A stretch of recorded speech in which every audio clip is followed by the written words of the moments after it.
ఇక Amaravati outer ring road project కోసం భూసేకరణ ప్రక్రియ వేగవంతమైంది. ఇప్పటికే గుంటూరు, పల్నాడు, కృష్ణా, ఏలూరు జిల్లాలకు సంబంధించిన గెజిట్ నోటిఫికేషన్లను కేంద్ర ప్రభుత్వం జారీ చేసింది. ఎన్టీఆర్ జిల్లాకు సంబంధించిన గెజిట్ నోటిఫికేషన్ జనవరిలో విడుదలయ్యే అవకాశం ఉంది. నోటిఫికేషన్ విడుదలైన జిల్లాలోని జాయింట్ కలెక్టర్లు రైతుల నుంచి అభ్యంతరాలను స్వీకరించే పనిని ప్రారంభించారు. రైతులు తమ అభిప్రాయాలను, అభ్యంతరాలను తెలియజేయనున్నారు. దీంతో ఓఆర్ఆర్ ప్రాజెక్టు డిపిఆర్ను కేంద్ర కేబినెట్ ఆమోదించేలోపు భూసేకరణ పనులు పూర్తి చేసేలా రాష్ట్ర ప్రభుత్వం వేగంగా అడుగులు వేస్తోంది.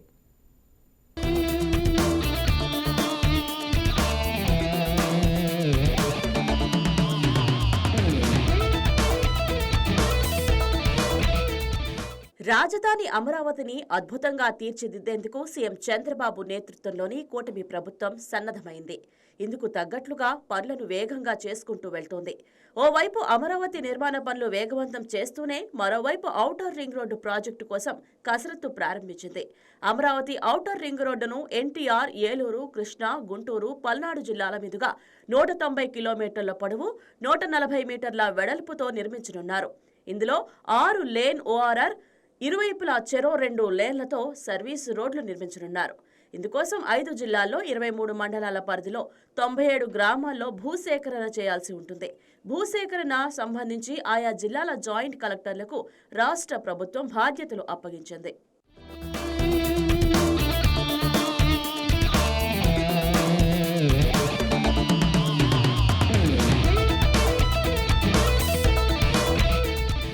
రాష్ట్ర ప్రభుత్వం ఈ ప్రాజెక్టును వేగంగా పూర్తి చేయాలని చూస్తోంది. ఓఆర్ఆర్ ప్రాజెక్టుకు సంబంధించిన డిపిఆర్ను కేంద్ర మంత్రివర్గం ఆమోదించేలోపు భూసేకరణ ప్రక్రియ ముగించాలని లక్ష్యంగా పెట్టుకుంది. ఇప్పటికే కేంద్రం ఏలూరు, కృష్ణా, గుంటూరు జిల్లాల్లో భూసేకరణకు గెజిట్ నోటిఫికేషన్ విడుదల చేసింది. ఎన్టీఆర్ జిల్లాలో భూసేకరణ ప్రక్రియ వేగవంతం కానుంది. ఇక్కడ రెవెన్యూ అధికారులు భూముల వివరాలను అందజేశారు. ఈ వివరాలను ఉన్నతాధికారులు పరిశీలించిన తర్వాత ఎన్టీఆర్ జిల్లాలో కూడా భూసేకరణకు గెజిట్ నోటిఫికేషన్ విడుదలవుతుంది.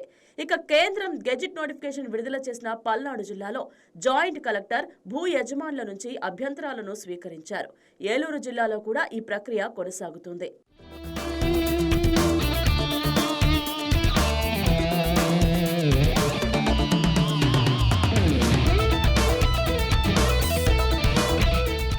కృష్ణా, గుంటూరు జిల్లాల జాయింట్ కలెక్టర్లు కూడా వచ్చే వారం నోటిఫికేషన్ జారీ చేసి 21 రోజుల పాటు అభ్యంతరాలను స్వీకరించనున్నారు. కొన్ని ప్రాంతాల్లో 140 మీటర్ల కంటే ఎక్కువ వెడల్పుతో భూసేకరణకు గెజిట్ నోటిఫికేషన్ జారీ చేశారు. అలైన్మెంట్ ప్రకారం కొన్ని సర్వే నంబర్లో మొత్తం భూమిని, మరికొన్నిట్లో కొంత భాగాన్ని సేకరించాల్సి ఉంటుంది. అయితే ఆ సర్వే నంబర్లన్నింటినీ గెజిట్లో పేర్కొంటున్నారు. ఈ భూసేకరణ ప్రక్రియలో భూ యజమానులు తమ అభ్యంతరాలను సకాలంలో తెలియజేయాలని అధికారులు సూచిస్తున్నారు. జాయింట్ కలెక్టర్లు రైతులు, ప్రజల నుంచి అభ్యంతరాలు స్వీకరించి లిఖితపూర్వకంగా వివరణ ఇచ్చిన పెగ్ మార్కింగ్ చేయిస్తారు. ఈ ప్రక్రియలో జాయింట్ కలెక్టర్లు ప్రజల నుంచి వచ్చే ఫిర్యాదులను చాలా జాగ్రత్తగా పరిశీలిస్తారు. వారికి రాతపూర్వకంగా సమాధానం చెప్పిన తర్వాతే భూమిని కొలవడానికి రంగం సిద్ధం చేస్తారు.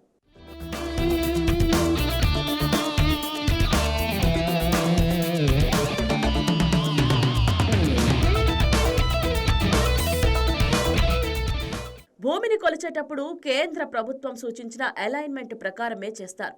జీపీఎస్ అనే ఆధునిక సాంకేతిక పరిజ్ఞానాన్ని ఉపయోగించి భూమి ఖచ్చితమైన స్థలాలను గుర్తిస్తారు. రోడ్డు కోసం 140 మీటర్ల వెడల్పులో దాని మధ్య భాగం నుంచి ఇరువైపులా 70 మీటర్ల చొప్పున గుర్తులు పెడతారు. ఈ గుర్తులు పెట్టడం వల్ల ఏ సర్వే నంబర్లో ఎంత భూమి తీసుకోవాలి, ఆ భూమి వ్యవసాయానికి పనికొచ్చేదా లేక ఎండిన భూమా, అందులో ఏవైనా చెట్లు ఉన్నాయా, ఇల్లు కట్టుకున్నారా వంటి విషయాలు స్పష్టంగా తెలుస్తాయి. ఈ వివరాలన్నీ రెవెన్యూ అధికారులు, సర్వే అధికారులు కలిసి ఒక ప్లాన్గా తయారు చేస్తారు. అనంతరం ఈ ప్లాన్ సంయుక్త కలెక్టర్కు ఇస్తారు.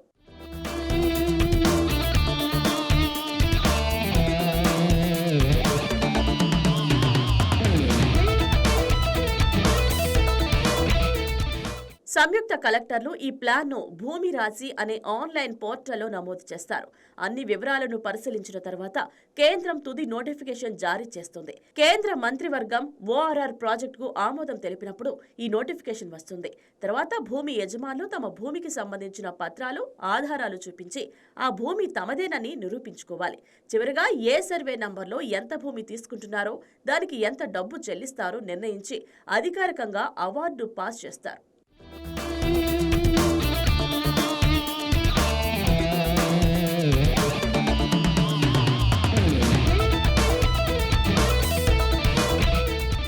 ఈ వీడియో మీకు నచ్చినట్లయితే లైక్ చేయండి, షేర్ చేయండి, మా ఛానల్కి సబ్స్క్రైబ్ చేయండి.